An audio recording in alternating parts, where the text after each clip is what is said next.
বন্ধুরা ঘুরতে ঘুরতে চলে আসলাম বইমেলার পাশেই রমনা কালী মন্দিরের। তো এখানে মন্দিরের বাইরে কিছু স্টল আছে আপনাদের প্রয়োজনে, যারা এখানে পূজা, যারা সনাতন ধর্মে যারা আছে, পূজার জন্য যেসব উপকরণগুলো দরকার আছে এখানে কিছু আছে, এবং আংটি আছে, তারপরে মোমবাতি, আর কিছু জিনিস পাওয়া যায়। আর এখানে কিছু আপনার মুখরোচক খাবার আছে এখানে দেখুন, আর অনেক কিছু পাওয়া যায়। একটি আইসক্রিমের দোকানও আছে, এটা হচ্ছে বাইরের একটি অংশ। তা আমি একটু ভিতরে যাব, সেটা আপনাদেরকে দেখানোর চেষ্টা করব। বন্ধুরা, রমনা কালী মন্দিরের আরেকটি আকর্ষণীয় স্থান, যেটা দিঘির মধ্যে একটি অনেকটা মূর্তি আকারে ভাস্কর্য দেখা যাইতেছে। আর এই হচ্ছে আশেপাশে অবস্থাটা, অনেকে আসছেন এখানে ঘুরতে।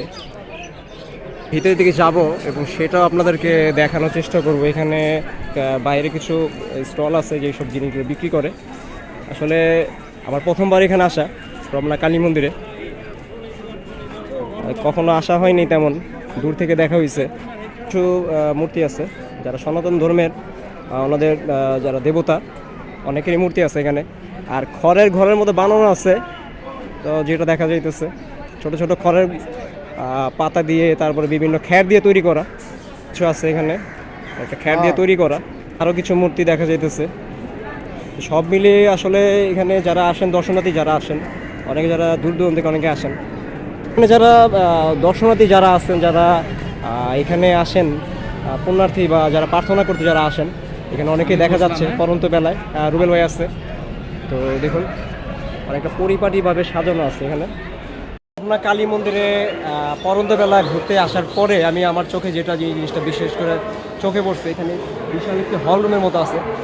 যখন বিভিন্ন উৎসবগুলো হয়, দুর্গাপূজা বা কালী পূজা যখন হয়, তখন এই ফাঁকা জায়গাটার মধ্যে বা এই হল রুমটা অনেকটা হল রুমের মতো বিশাল একটি জায়গা। এখানে অনেকে মিলিত হয়, যারা আপনার সনাতন ধর্মে যারা আছে, অনেকে এখানে বসে তারা প্রার্থনাগুলো করেন। তো আরও কিছু বিষয় আছে, আমি আপনাদের সেটাকে দেখানোর চেষ্টা করি।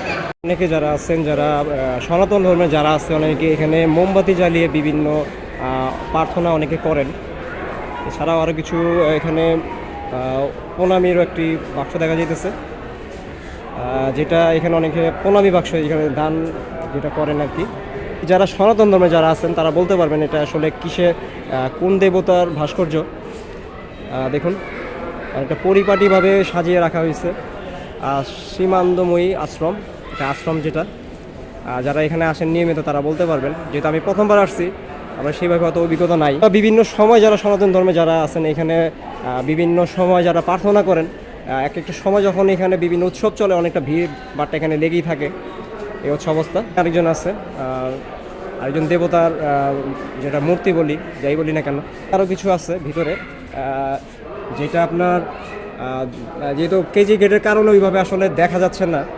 এ হচ্ছে অবস্থা। একটি আছে মতুয়া গন্ত বিপণন কেন্দ্র নামে, তো একটি আছে এখানে বিভিন্ন আপনার বই, তারপরে মোমবাতি